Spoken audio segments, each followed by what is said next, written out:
Welcome to the Marvels, Mysteries and Midlanders podcast. Prepare to take a dive into all things mythical, eerie and downright strange. Stick around. You might just enjoy yourself.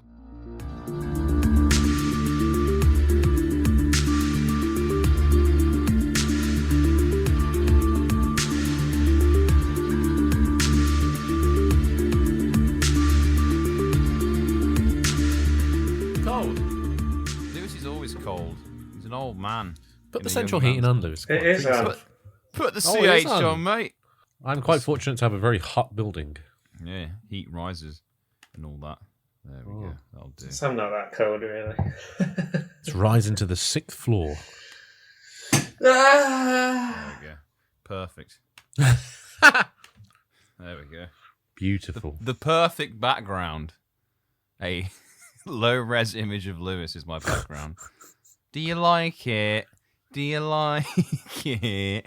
Good, good. So, Adam, what's the schedule for tonight since you're going out partying because you made a pinky fuck promise? me. So we have to be on the bus by 8:30, and then we go to Spoons. And then after Spoons, at about 11 o'clock, we go to somewhere called Sin City, which is the most derelict and disgusting place in Swansea. To be fair, I've never been. It might not be. It might be all right, but when me and Lewis were at uni, there was what was that dodgy club called, Lewis, Sin. around the corner? Sin, yeah, it was called Sin. was it called Sin as well? Yeah, it's called And that was Sin, dodgy mate. also. And people got like just shot, stabbed, clubbed, poisoned, I hope I get shot and stabbed tonight. pickpocketed. I can't deal with this anymore. I'm done with this uni Oh, lifestyle. fuck it. I'm done with it. I want my money back. And then you've got Sorry, I want the government's money back. and then you've got work in the morning. Mm. Smart. Real Simply smart. yes. All because Smart. you made real smart. So you made it all because you made a pinky promise. When I was drunk, I was under the influence and someone took advantage of that. I don't believe that. Also, hello, ladies and gentlemen, and welcome to Marvel's Mysteries and Midlanders. You've just joined us in the middle of a conversation regarding university lifestyle and making promises you shouldn't and being taken advantage of when Pinky you're drunk. promises. Very serious. Very, very serious. Very too serious, really. You know what? I don't think I've ever pinky promised something. Maybe Well, it's- you clearly have no close bonds with anyone, do you? It's true. I hate everyone. Everyone. Like many people I've fallen out with, they say I just use people as tools for my own success. So I guess, pinky promises don't fall And into here that. you are. Here I am. Using...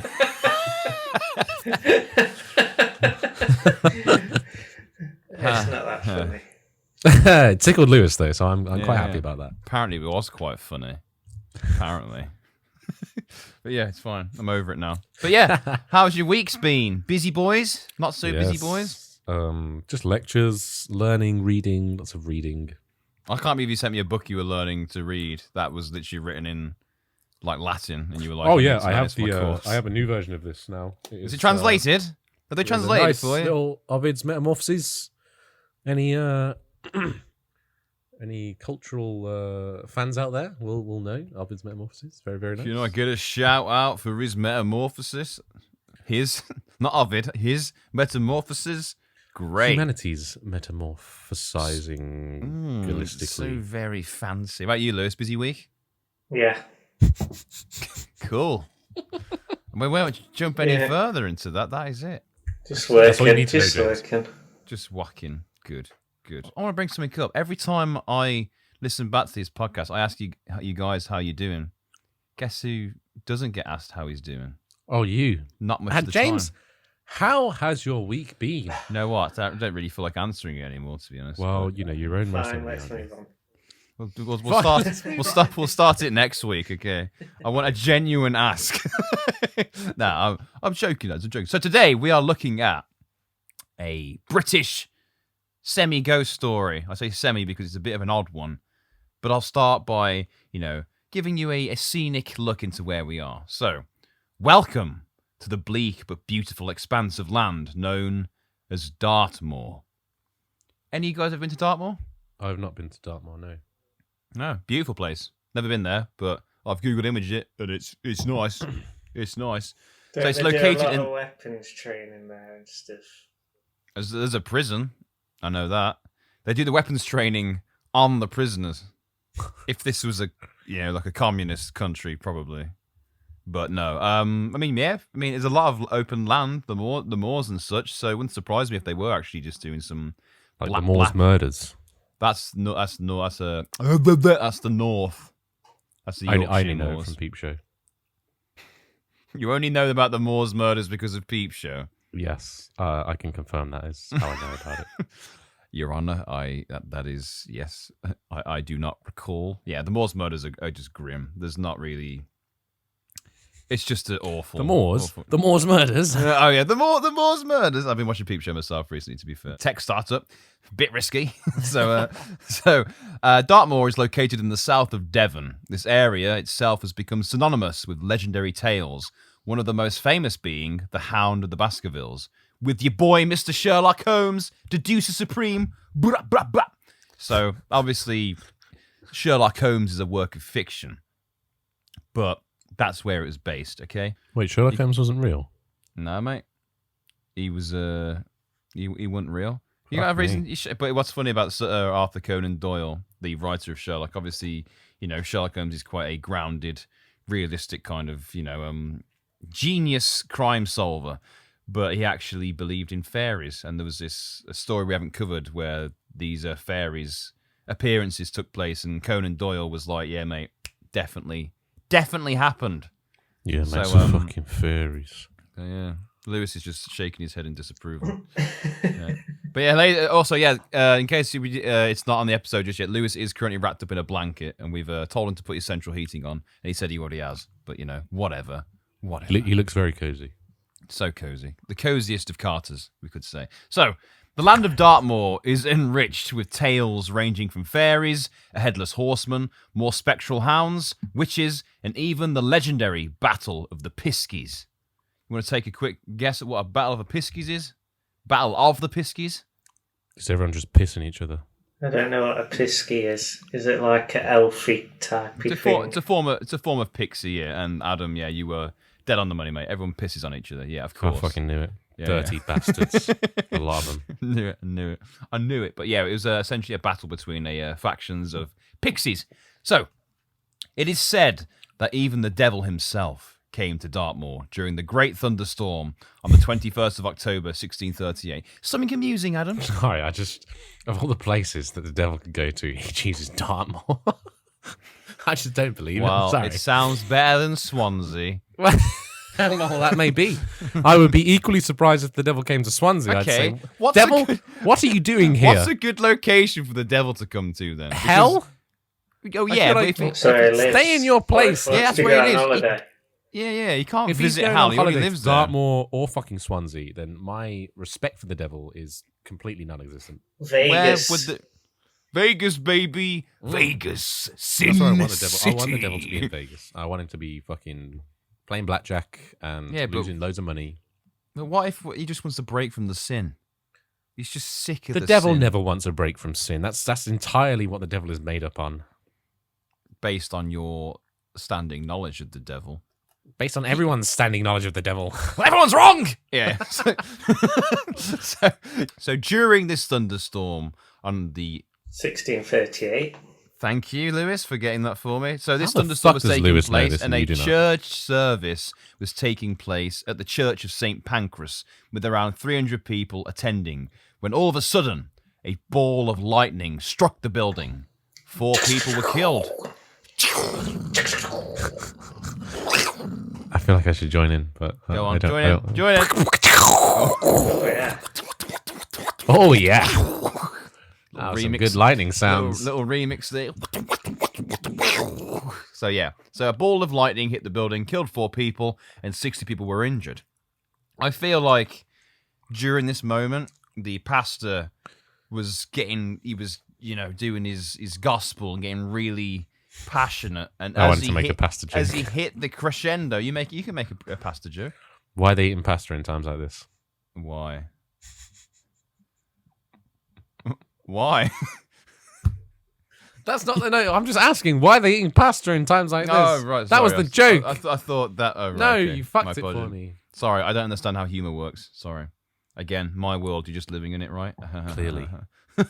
So yeah, I imagine the pastor was getting proper dramatic, and then as he hit the edge of his crescendo of his speech, lightning hit. He was like, "You gotta feel him. You gotta praise him. You gotta love him." And then he went. To be fair, 4 and 60 is not bad. That's an all right ratio. Quality ratio. For death to injury. 4 deaths, ratio. mate. Not bad. Not bad. Ideal, mate. Ideal. The storm itself was actually meant to have been caused by Satan, who had made a deal with one of the members of the congregation. This particular member was a card player known as either Jan Reynolds or Bobby Reed. What? One of them cunts. They're not even similar. It was either this bloke or this bloke. I'm just Jan Reynolds was a woman, but if you Sorry, I just misgendered someone. Did you just My bad. If you would like to cancel this podcast, please get in touch at MMM. Please Midlanders. don't. I work very hard to keep it running. Thank you very much. But yeah, so what is it with gamblers and the devil as well? Why doesn't God ever He go, loves a you know deal. what? He's a fiend. He's Yeah. a fiend for the table. He's a fiend for the. He loves the a good score. fucking wager. Yeah. He gets off on it. Why doesn't God be like, you know what? I want to put some money on this too. You know what? Screw that. Get other pantheons involved. Get Ra in. Get Zeus in. Get Odin in. Apollo. I want to see all the get everyone. Apollo Jupiter. in. Get them all in. Betting money. Let's raise these stakes. Mad time. Either way, though, a deal had been struck with the devil, and it went like this.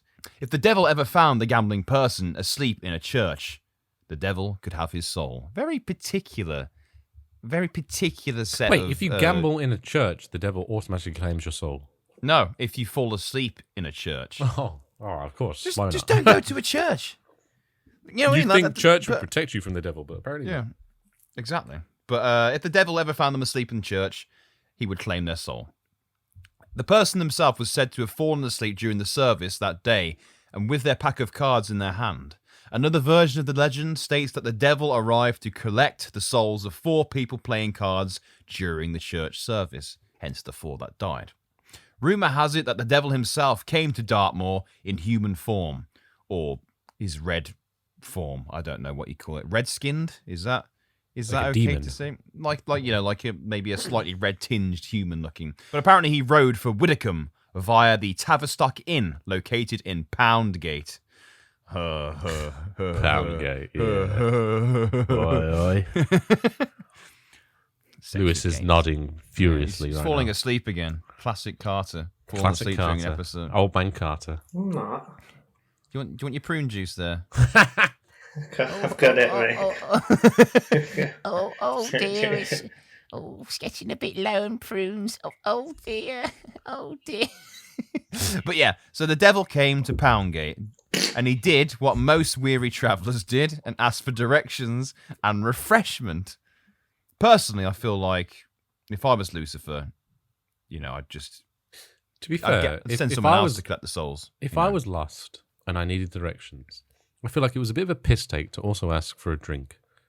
Oh, mate, do you know where the fucking Poundgate Inn is? Yeah, you got a Stella as well, mate. Can I have a cheeky bit of your Stella? Stella, mate. Yeah, Stella. Fuck off. Mate, if he was red-skinned, I'd be like, yeah, I'll Mate, give have you what you want. mate. I'll Do you fucking... think the devil would come and claim? He'd send somebody else to claim the souls, though. He likes to do his personal trips, doesn't he? He always turns. Maybe up, he's got like, trust issues. I mean, he was banished out of heaven many years ago. Lucifer. Yeah, remember that name, Lucifer? Huh? So Even the devil was an angel before. So the devil showed up to the Tavistock Inn, and the landlady spoke of a visit afterwards of a tall man in black with cloven hooves for feet. It didn't quite stick the transformation landing to look completely human. He kept his goat legs, just for. So this landlady was like, "Oh, you don't have feet, you have hooves. Do you want a room?" No, apparently Business is business. He just stopped by for a drink, apparently. He hitched his jet black steed to the post outside and ordered a mug of ale. And it allegedly hissed as it went down his throat. Ooh. He's a fiend for alcohol as well, not just the gambling table. So hot, the drink bubbles in his throat. Satan, you do things to me. So apparently he finished his drink swiftly, and where he placed the tankard after he was done, it left a scorch mark. And apparently, I don't want to freak anyone out, but apparently he left burnt arse marks on the bench as well. Does this man just say imprints still knocking about? I don't know, mate. So he left cheek marks on the seat. I mean, I don't know that he did. I am assuming he did because he Would sat you down. categorize it as a bunda? A bunda? A bunda, yes. What is a bunda? A bunda is essentially a fat ass. Someone has a fat ass, they have a bunda. So you learn a lot from being in university. Is it opposite to dummy thick? No, dummy thick is quite equal to bunda. However, bunda is like the general term you'd use. You wouldn't say ass. You say, "Yo, they got a thick bunda," or I've got a thick bunda. or that bunda be dummy thick. So fat ass is bunda then. Of course, yes. Bunda is just ass, but a bunda can also be not dummy thick at the same time. Well, it's very, very difficult to understand. It is, yeah. Man. However, James, you spend some time with the youth, you'll understand. Is it just a bottom? It is just a bottom. Arse. There you go. Fixed it. Bum. Bunda. Bum. His bum! But yeah, so the devil had his drink, left a scorch mark on the desk, and presumably left an arse scorch mark as well. He promptly paid the landlady and rode off into the night. The coins, however, turned to dried leaves in her hand as he left. Cunt. Ruler of all hell, can't even pay for a bloody drink. The disrespect. He is the devil, to be fair. Yeah, but come on. Come on, Satan. Pay for your drink. He did. Yeah, he did, but... Whatever! You know what I mean. So the devil eventually reached Widdicombe Church, and somehow, I don't know if he barged into the church, waited for them to come out, but soon enough he claimed his prize, the soul of the gambler. I can imagine as he got closer to the church, he was like, because the holy energy obviously doesn't feel great for the Satan. So he was like, and just walked into the church, grabbed the guy, and flew off into the night. Or do you think he sat down next to him? The guy woke up and was like, it's you. Your soul is mine. It's you! Is this the lightning? Yeah, this is the lightning story. All right, so he walks into the church and then what? Well, he takes the guy's soul. Throws a flashbang down. Preach it clear! Preach it clear! Package secure. Yeah, he MP5'd his way to this middle of the congregation, yanked the guy out, took his soul, bish bash bosh, another soul to the devil. Yeah, Terrorists win. So yeah, that was a little intro for you into the land of Dartmoor, the absolute madness that can take place there. But today we're focusing on something a little more hairier, more fingernaily, but no less mysterious. Today, my fellow listeners, join us as we venture to the misty moors to uncover the truth behind the hairy hands of Dartmoor. Hairy Hands of Dartmoor. Hairy hands of Dartmoor. I'm sure there's quite a few hairy hands in Dartmoor. Oh, you'd be an expert, would you? Lewis agreed with me. By the way. He did agree. I did see He that. nodded quite furiously again. I'm starting to feel, as the episodes go by, that I'm being alienated from you two. I feel left out. I feel like you are just to believe that. Insecurities confirmed. Woohoo! Yahoo! Wahoo! But yeah, so let's set the scene, guys. It is the year 1925, and winter is in full swing at that point in 1925. Not that it was an entire year of winter, because that would be shit. Thankfully, this is the middle of the countryside, so it's pitch black. But the sky is clear, and the moon glistens on the frost developing across the grass and beyond. You're heading home down the B3212, the B3212, so to speak, after a night out with your mates in Morton Hampstead, a market town. Probably doing 1920s things like hopscotch and discussing your post-World War I trauma. Because, True. Yeah. Wait until World War II. Wait until that absolute truth. You think you've been through shit? Fuck me. So the road you're going down is an old one, also known as Carter's Road. No, it's not. Yeah, where you Lewis's got to pay. Road. Yeah, you got to pay the toll, or Lewis will come out and bash you in with a frosty cudgel. He'll bum you, mate. Yeah.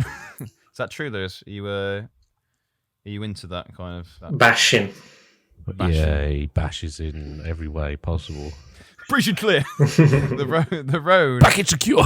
So Carter's Road literally had this name because it was built by a man called Carter. So for all we know, it could have been one of Lewis's descendants. We just don't was know. his first name Carter or was his second name Carter? He just said he was named Carter. Maybe it's called Carter.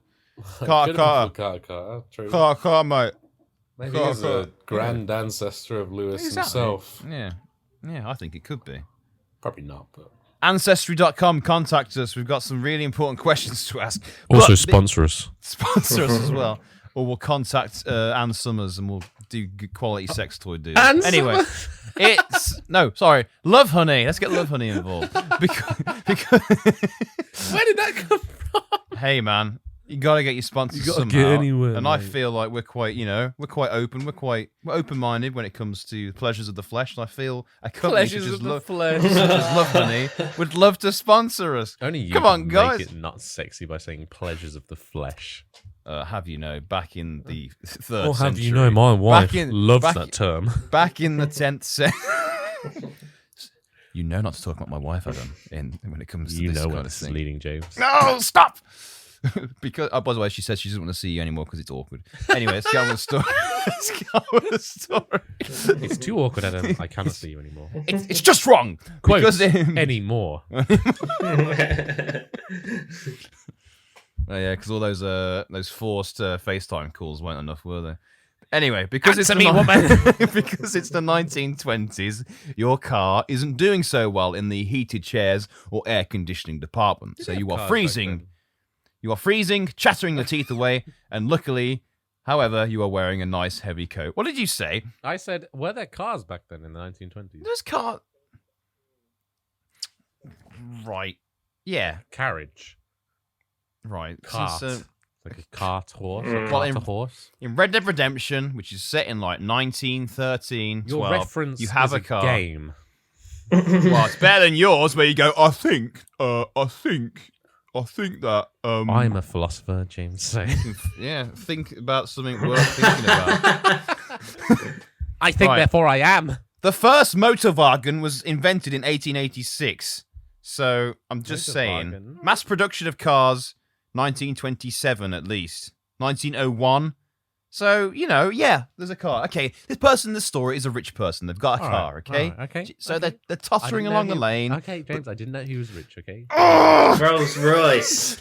Rolls Yeah, he was driving his 1901 Rolls Royce edition around the Dartmoor countryside, the moors. But he had no heater or heated chair, so he was freezing, but he was wearing a nice heavy coat, nice and snug, tottering down the road. So you're currently passing Arch Tor, a hill easily missed, especially by motorists in the area. But tonight it's in full view thanks to the moon. It's almost magical. But don't feel too mesmerized right now. It's about to get a little horrifying.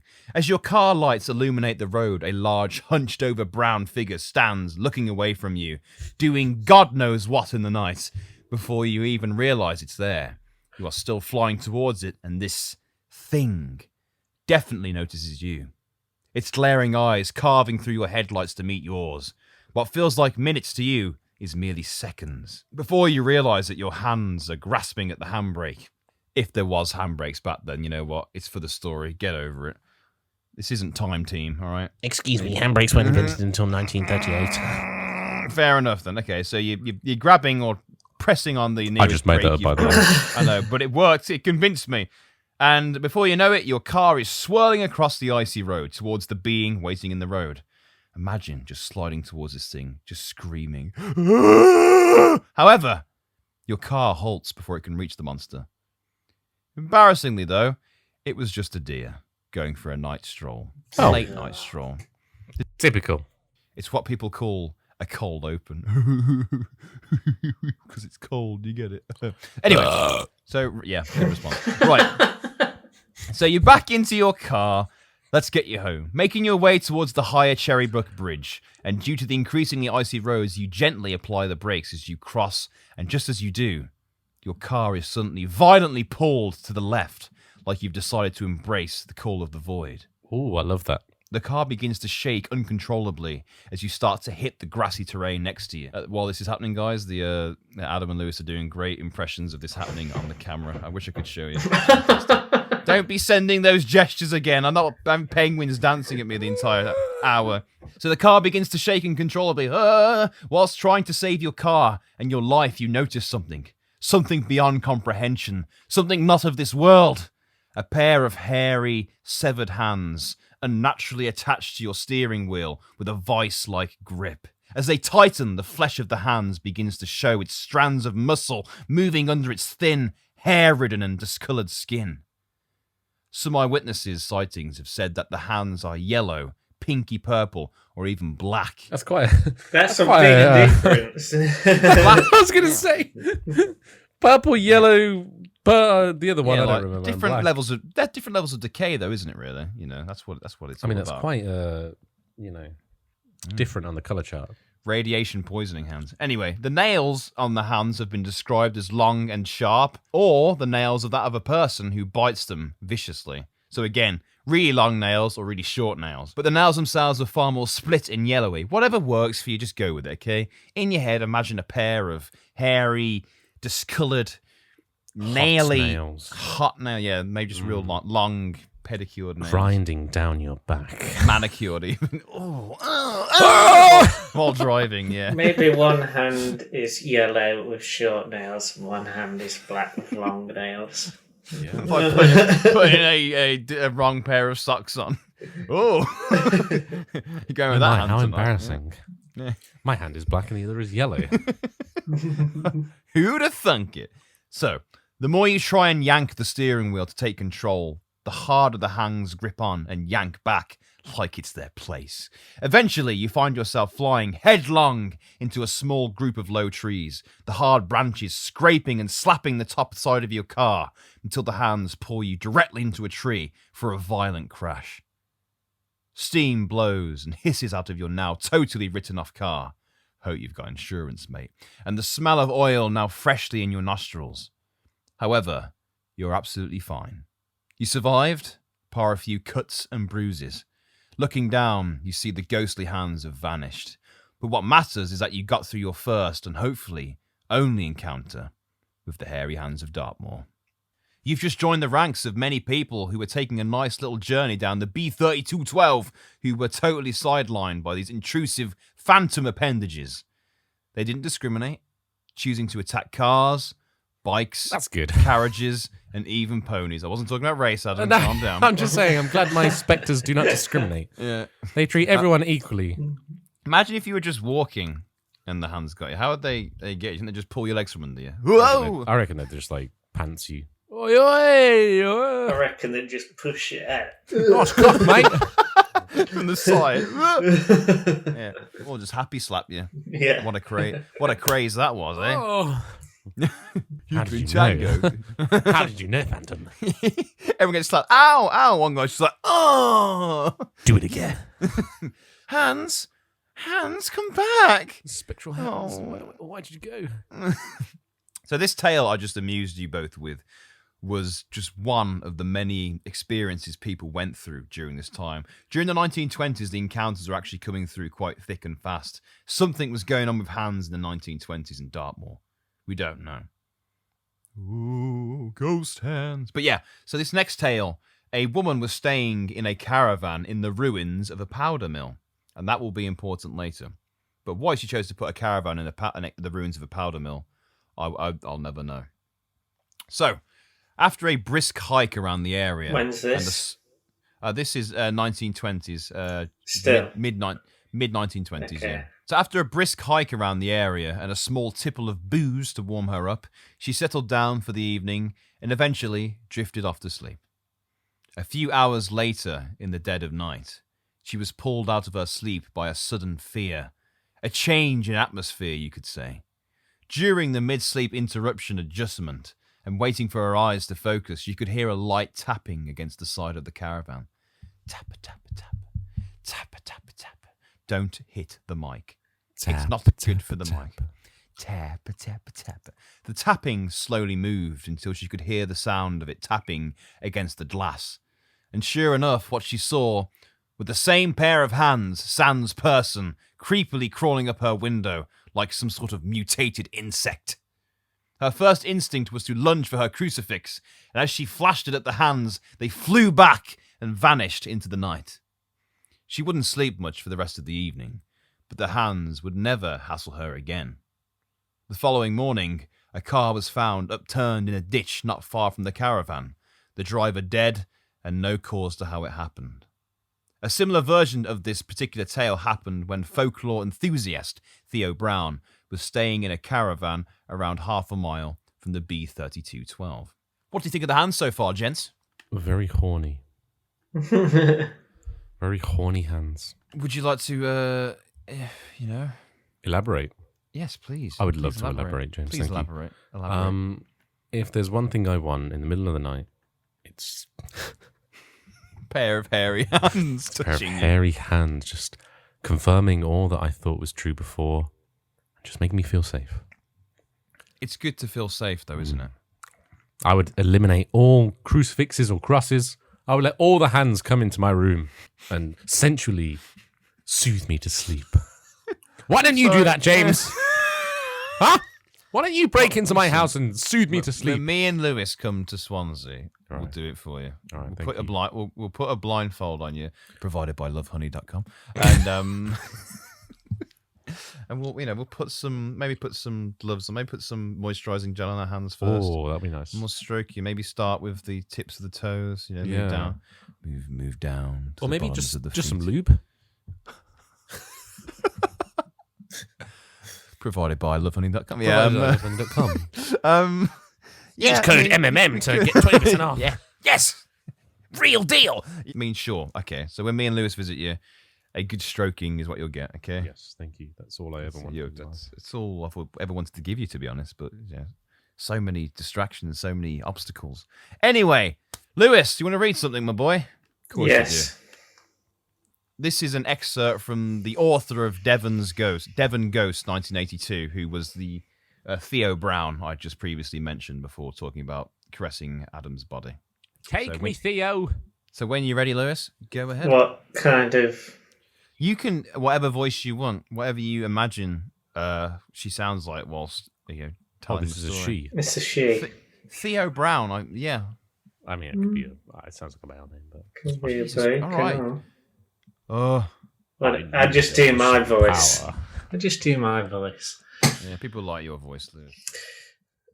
I knew there was some power very seriously menacing near us, and I must act very swiftly.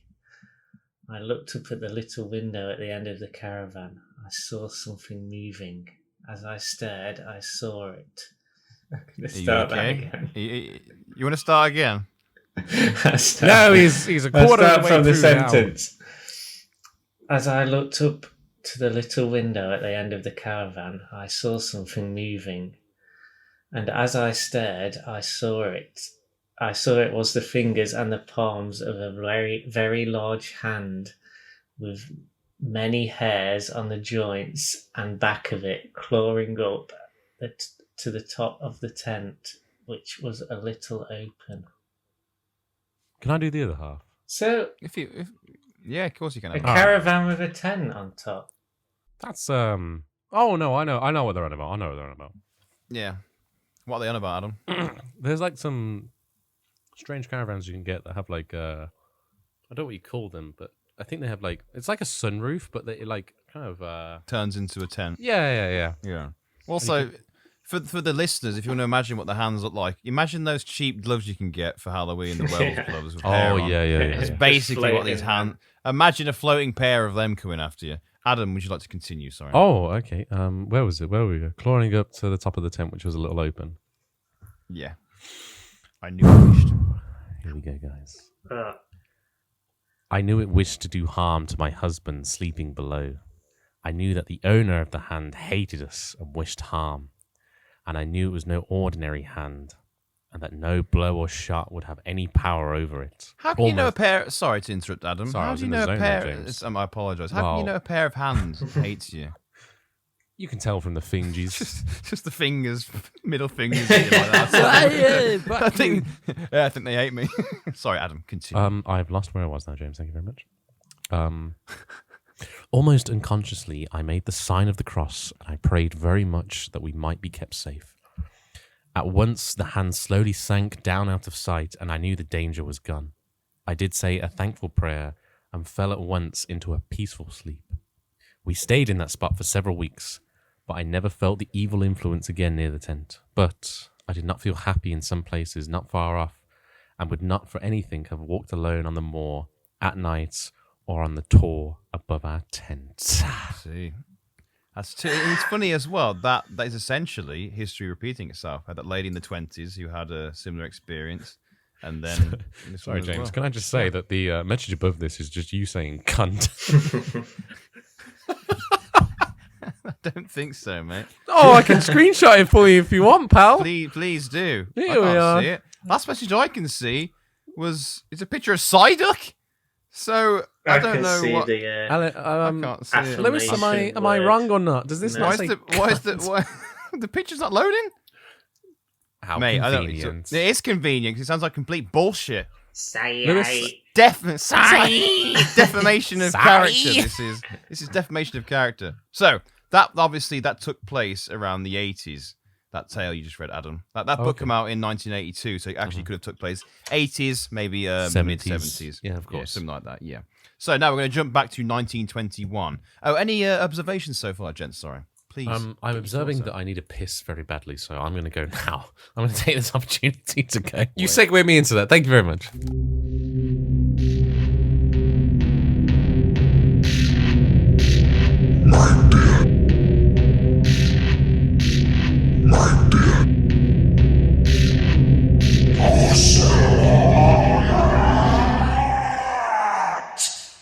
Are you all right? Oh, his cock's still out. I saw Fuck's it. sake. What? How did this happen? What have I come back to? Fucking hell. I'm sorry, I'm going to have to screenshot this. No! There we go. For listeners, I was just giving exotic dance Amateur, on I camera. was in my- recording. Right then, so we're good to continue. Yes, let's go. Now's a picture of me belly dancing in my underwear on the sky. Hey, you like that, Bill Gates? We'll post that on the Instagram, I promise. So, jumping. Lewis is into it. Whoa, yeah, look at that. So, gentlemen, sorry about that. So, jumping back to 1921, one Dr. Ernest Hasler Helby, LRCP, MRCS, DPH, age 51, was the medical officer at Dartmoor Prison. He's got three titles. LRCP, which is Licentiate of the Royal College of Physicians, MRCS, membership of the Royal College of Surgeons, and DPH, Doctor of Public Health. So, he's pretty... Man's educated. He's an educated man, yeah. So he would take numerous journeys across Dartmoor to the prison to his home on his motorcycle. So one day, whilst riding his motorcycle with his two daughters in the side car, he just reached the entrance of Archerton, a country house in the centre of Dartmoor. I know I said two daughters, but some of the tellings of this account say they were actually the prison governor's daughters. But either way, it's a set of daughters, okay? You don't have to say it out loud, James. So being a skilled rider, he got to know the winding lanes of Dartmoor quite well, especially when using his motorcycle. However, on the 24th of March, 1921, his usual journey was to end in tragedy. The bike's control was, according to the two daughters, ripped from his hands by some ghastly blast of ceaseless wind. The doctor told the girls in a panic to abandon the bike, and as he apparently fought to control the situation, the girls dived out of the bike and presumably either landed in the road and got scraped real good or hit some sort of damp moorish area. Yeah, maybe a bog. I don't know. Abandon your posts! Exactly, Adam. Abandon your posts! Flee! Flee for your lives! Flee for your lives! It's exactly like that. Indeed, So, like that. regrettably, the good doctor crashed, fractured his skull, and despite intense medical treatment, passed away that same day. At the resulting inquest, the coroner deemed the accident was due to the wheel spokes and axle breaking up. But despite this claim, some have said it was indeed the work of the hairy hands. Did one of the hands just go like this into his wheel? Oh, shit! No. They have a thing for either the hands either took control of your steering wheel, or they put their hands over your hands and hold your hands in place. Oh, that's kind of cute, like a couple. It's cute when they try and kill you. I wish I wasn't alone. Okay. This isn't a dating podcast, Adam. Like a romantic, loving relationship that I will never have. Maybe tonight's the night, mate. You're meant to laugh, James. Every week with this self-loathing. Every week. It's like 60% of my personality. Come on. I'm starting to not like 60% of you. Well, you can 60% fuck off. I will 60%. Fine. But 40% will still be judging you anyway. So, shortly after the accident, yet another motorcycle accident took place, this time to an army officer. Once again, the army officer was bombing it down the roads of Dartmoor and was once again thrown off of his motorcycle. He lived to tell the tale, but this time it came with the same horrifying detail. He actually said, "It was not my fault. Believe it or not, something drove me off the road. A pair of hairy, muscular hands closed over mine. I felt them as plainly as ever I felt anything in my life. Large, muscular, hairy hands. I fought them for all I was worth, but they were too strong for me. They forced the machine into the turf at the edge of the road, and I knew no more till I came to myself, lying a few feet away on my face." These large, muscular hands are too much for me, Spectre. Oh! What does muscular hands look like? 'Cause I've got I don't really know. quite Just big, burly hands, I imagine. big, hairy werewolf hands. Yeah, Skinny boy hands. Lewis, you've got like You have a claw. You have a talon. you've got cave creature hands. Yeah, mate. oh, look at that talon. Oh yeah. Yeah, they're baby stealing hands. They are. He definitely steals babies. Creature in the night stealing babies. You eat babies.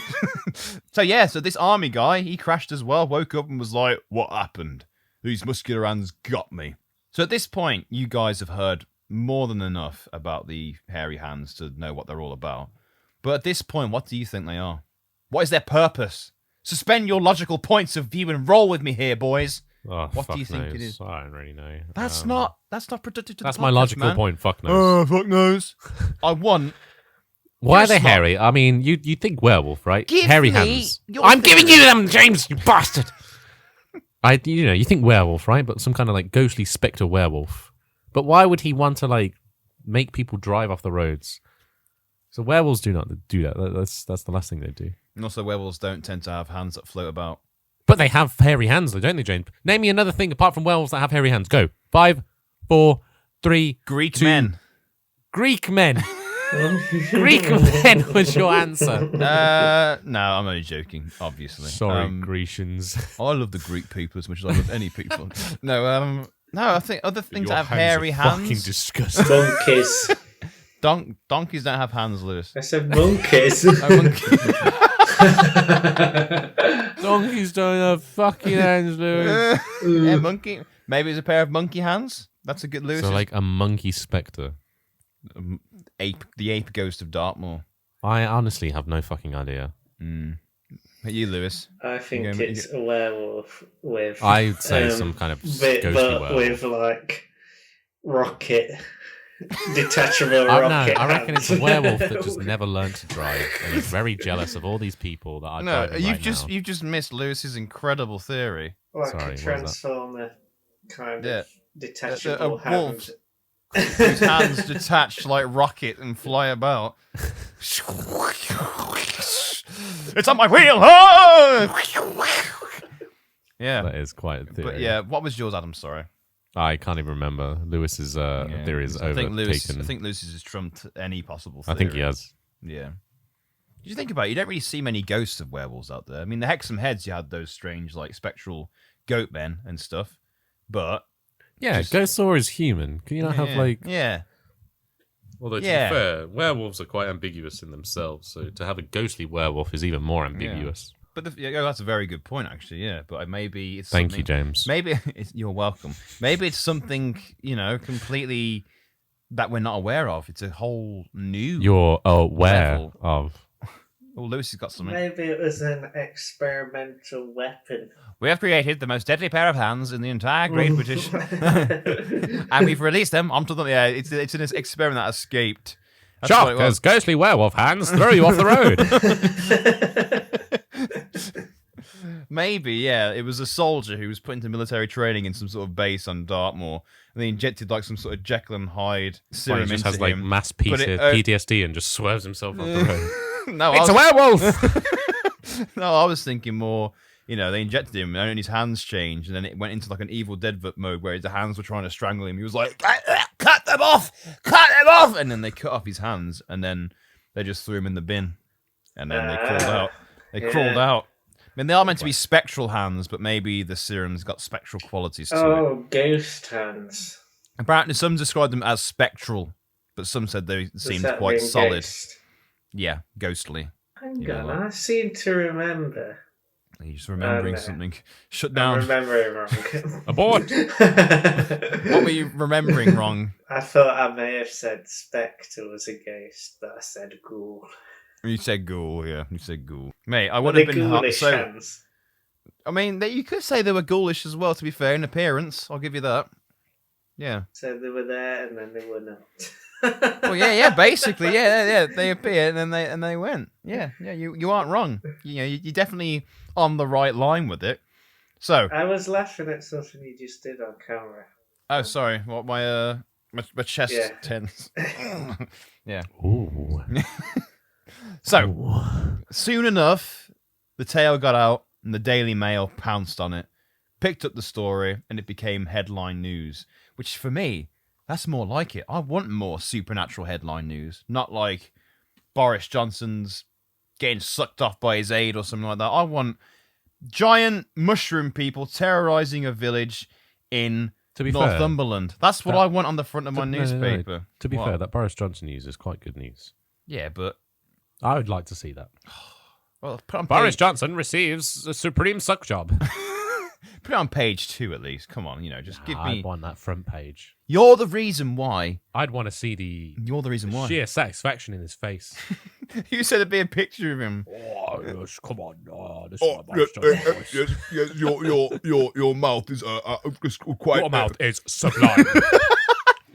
I've not received such a pleasure in 20 years. Of Parliament. Of Parliament. Yeah, so obviously the Daily Mail pounced on it, and on the morning of the 24th of October 1921, a local author by the name of Beatrice Chase submitted a written piece to the Western Morning News. She believed she knew exactly what the cause of this dangerous phenomenon was. She said, ... Who wants to read it? Any volunteers? I'll read it. Who is it? Beatrice Chase. Beatrice Chase. Describe Beatrice to me. She is a... She a sensual woman? She's quite a stickler, she's... Very quite uptight. quite uptight, she's Oh, stuck. okay. She's stuck to very, her very opinion. much Stuck to her by the book. opinions. Yeah, by the book, but Fuck me, James. This is long. It's not long. It's light. So she said, These things may be due to magnetic rocks, of which there are many on Dartmoor. This extraordinary season may have increased or altered the magnetic currents. It would appear to have some connection with metal. And the steering wheel or handlebars would act as conductors. And an electric shock might account for the strange sensation described by the young officer. In the interests of the public, it would be nice if someone with the requisite instruments could test that road from the top of Merripit Hill to Arcaton. thank you very much. So yeah, the local authorities sent engineers to investigate and repairs were made to the road, although this had nothing to do with testing for magnetic currents. Adam, your voice was a bit Dalek-y. I liked it. Oh, I wasn't really going for a Dalek approach. I was going for These things may be due to magnetic rocks. No. Oh, actually, I get it now. This extraordinary season. Yeah. Why are there monstrous hairy hands on my wheel? Doctor! Yeah. So, we're leaving the 1920s and entering 1947. So, in 1947, September, another tragic accident took place near the Cherrybrook Bridge. Like many people travelling to and fro social engagements, they used the B-3212 to get around. That evening, a young couple were returning from a night out on yet again their motorcycle. The boyfriend was driving and the lady sat gracefully in the sidecar. However, he'd had a little bit too much to drink, roughly around 2 to 3 beers, which that's is, all right. is that lightweight, Adam, as a booze hound? Yeah, I would never ever, I don't know words, say that you should drink and drive. Yeah. But if you were to drink and drive, 2 to 3 is a lot better than, 9 to 10. Yeah, of course. Of course. Okay, we'll go with that. So he was like, mate, I ain't going to drive, babe. Can you do it for me instead? So he asked her to drive for him. And as they approached this bridge, before they could even swap chairs, the bike suddenly entered beast mode and accelerated violently across the grass verge. Wow. They went to swap, and then the bike just went beast mode. But they were still on it while it happened. They were kind of like half in, half off. So they flew half out of their seats. This bike flew. The woman was thrown out, and once again, the bike crashed into the bridge, flew everyone out, well, the guy mainly, and then, again, he died from a fractured skull. The hound struck again.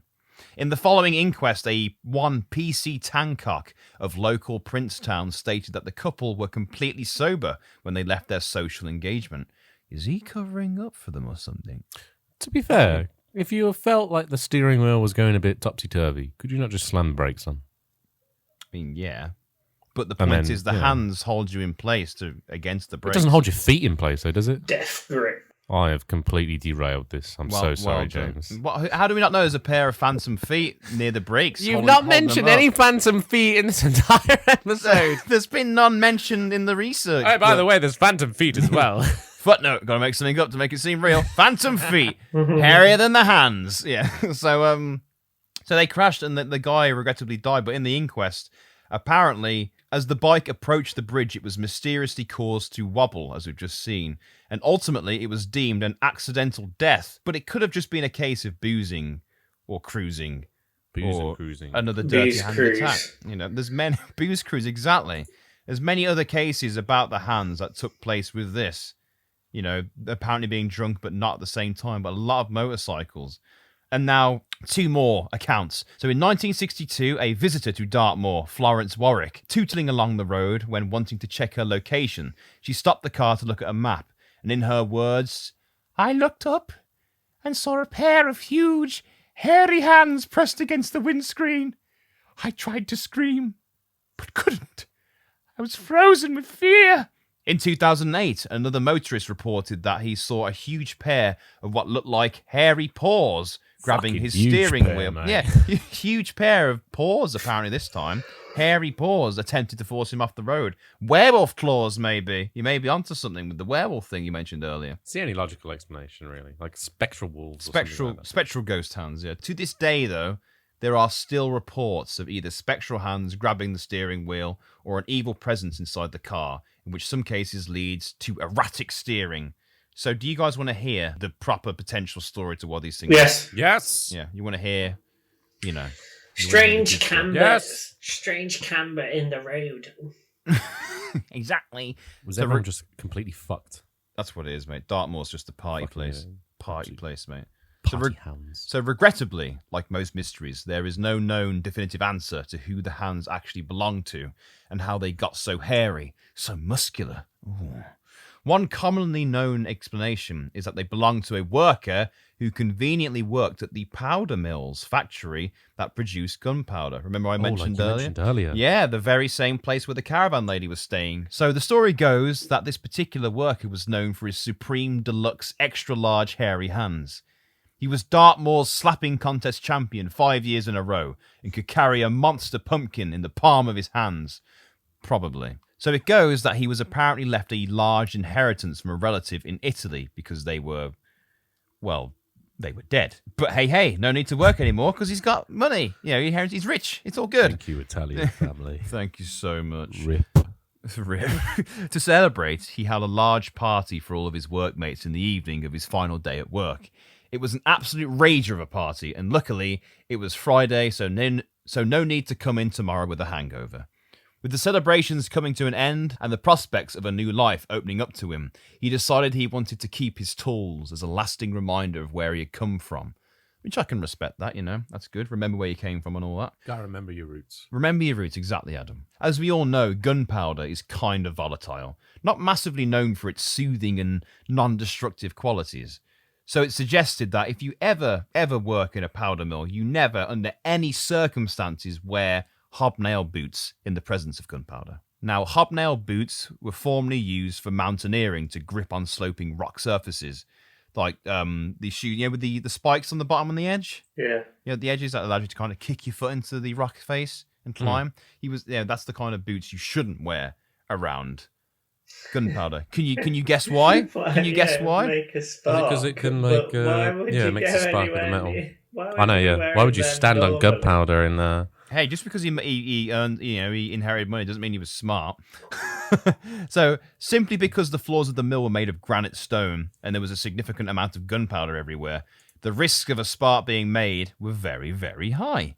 In this particular case, the rules still stand, and the rich man with hairy hands and prospects found himself quickly swallowed by an incredible explosion that destroyed the mill and pulverized him. Once the emergency response team had arrived, of whatever caliber they were, apparently all that was left was his massive hairy hands. Tools still clutched in both of them. If this is what the basis for these hauntings are, is it because his immortal soul is bitter about not being able to enjoy his newly gained riches? Or just that his life ended too soon? Or even because he made such a stupid mistake that he can't face up to doing wrong and ruins everybody's lives instead? Maybe. What do you think of that possible origin story? It seems quite likely. It certainly beats werewolf spectre theory. I don't know. That would explain why he's had floating hands. How come, where's the rest of his body gone? How come it's just his hands that went, We got to know this. And why were these hands so hairy? Maybe he has high levels of testosterone. Maybe. Who am I to judge, Who am I to judge? I know, Adam, you've got to go in a second, but we're on the last paragraph now. Is that all right? Hurry up. Other descriptions talk of a vengeful prisoner who died in Dartmoor prison. Another proposal is that in the far distant past, a Bronze Age village stood along the once busy but now sinister Dartmoor Road. So the hands are angry at their resting place being disturbed. Maybe. But the skeptics suggest it's all down to grockles trying to drive narrow, high-walled roads far too fast. A grockle being a holiday maker, especially one visiting a resort in Devon or Cornwall. After the story appeared in the national press, several investigations were carried out into the road. It was eventually determined that the accidents were most likely due to the camber of the road's surface, which reached dangerous levels in place and was duly altered. Told you. I don't like you, Lewis, when you think you've been... you've received... I don't like you when you think you're right. I don't like that. Your opinions aren't fun, therefore they upset me. Notably, spectral hands do show up in other places. For example, in Elias Owen's Welsh Folklore, a collection of folk tales and legends of North Wales, 1887. There is a story about a man by the name of Roberts. Instead of attending church on Sunday, Roberts went gathering nuts in the nearby fields. When he saw a plentiful supply on a bush, he was just about to reach out when a disembodied hand appeared. Roberts assumed that the hand was the devil's own and mended his ways, abandoning his nuts for much higher goal. Go on, get the laugh out. Other similar stories come from Mexico. The owner of the hairy hand is known as La Mano Pachona. In one version, a hated pawn shop owner is cursed by God on his deathbed to have spiritually hairy hands. I mean, personally, if I had to choose, I'd have a hand of glory any day over the hairy hands of Dartmoor. Yes, I also concur. Hand of glory from me, all the way. And that, my friends, is the hairy hands of Dartmoor.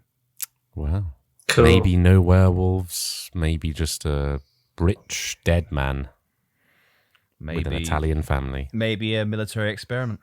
Maybe. Or Maybe rocket arms. bad drivers. True, just everyone's steaming as they go home. The last explanation. Oh, look, bottom look. Oh, look, way. We're fucking... Bottom of the list. Not my hands, look.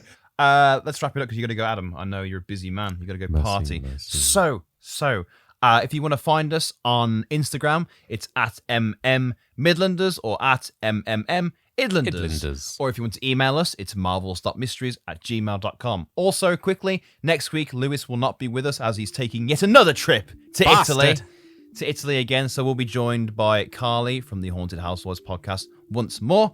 And that's all I really have to say. Thank you so much for listening. Hope you enjoyed this episode. Sorry I had to rush some parts, guys. Someone has to go out and party. Sorry, guys. I have a pinky promise to go out to, tonight. you know. So He has a social life.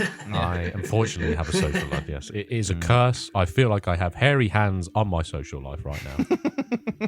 Driving you headlong into the tree. Driving me into the distance. The tree of alcohol poisoning. Have fun, Adam. I can't wait. But yes, thank you so much, guys, for listening. I hope you enjoyed this episode, and take care. Until next time, I'm James. He's Adam. Hello. And he's Lewis Carter, and we are Hi. Marvels, Mysteries, and Midlanders. Thank you. Bye-bye. Goodbye. Bye, bye, bye, bye, bye.